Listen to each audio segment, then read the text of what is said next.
Hello भाई, नमस्ते, प्रणाम, सलाम। देखिए धर्मेंद्र दीवाना एंटरटेनमेंट में आप लोगों का स्वागत है। देखिए पावर स्टार पवन सिंह का ये गाना बहुत साल पुराना गाना आया है। कोई बोलता है लोग की चोरी का गाना है, ये है वो है।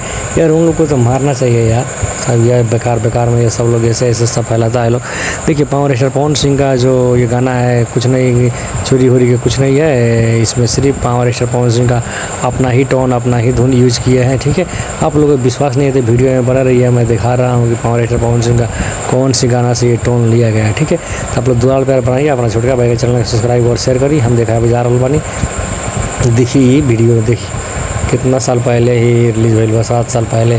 कहाँ बड़ी धनिया हमारा, आप लोग को विश्वास नहीं तो गाना सर्च करके इसको टोन और उसको टोन मिलाकर आप लोग देख लीजिए, उसमें क्या टेंशन है। ठीक है, चाहिए आप लोग दुलार पर बनाइए। अपना पावर स्टार पवन सिंह का ये गाना है, जल्द से शेयर कीजिए और जिसको जल्द से जल्द करोड़ों में जाइए, 5 मिलियन 10 मिलियन कीजिए। ठीक है, ऐसे भी अपने छोटका भाई के चैनल सब्सक्राइब करिए, शेयर करिए। जय हो पावर स्टार।